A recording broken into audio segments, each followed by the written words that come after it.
Mark 11. Now when they drew near Jerusalem to Bethphage and Bethany at the Mount of Olives, he sent 2 of his disciples, and he said to them, Go into the village opposite you, and as soon as you have entered it, you will find a colt tied, on which no one has sat. Loose it and bring it.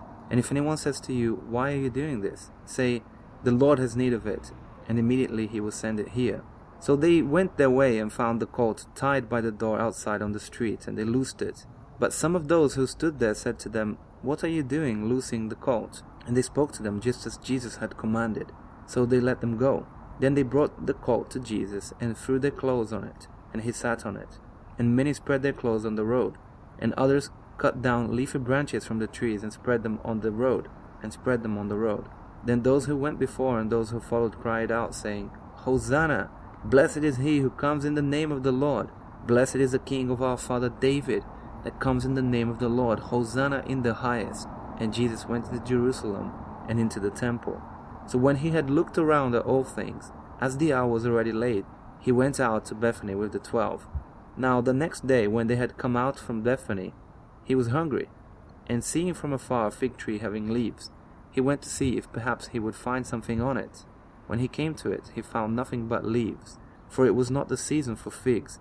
In response, Jesus said to it, Let no one eat fruit from you ever again. And his disciples heard it. So they came to Jerusalem.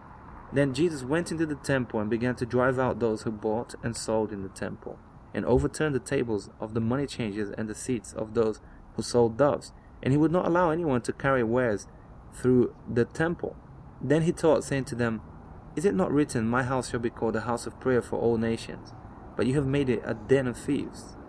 And the scribes and chief priests heard it, and sought how they might destroy him. For they feared him, because all the people were astonished at his teaching. When evening had come, he went out of the city.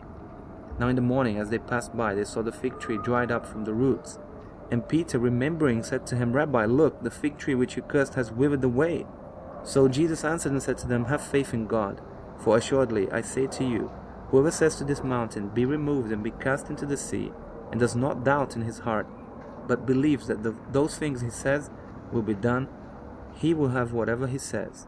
Therefore I say to you, whatever things you ask when you pray, believe that you receive them, and you will have them.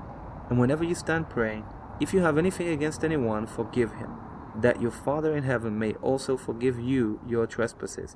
But if you do not forgive, neither will your Father in heaven forgive your trespasses. Then they came again to Jerusalem, and as he was walking in the temple, the chief priests, the scribes, and the elders came to him, and they said to him, By what authority are you doing these things?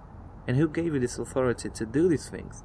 But Jesus answered and said to them, I also will ask you one question, then answer me, and I will tell you by what authority I do these things. The baptism of John, was it from heaven or from men? Answer me. And they reasoned among themselves, saying, If we say from heaven, he will say, Why then did you not believe him? But if we say from men, they feared the people, for all counted John to have been a prophet indeed. So they answered and said to Jesus, We do not know. And Jesus answered and said to them, Neither will I tell you by what authority I do these things.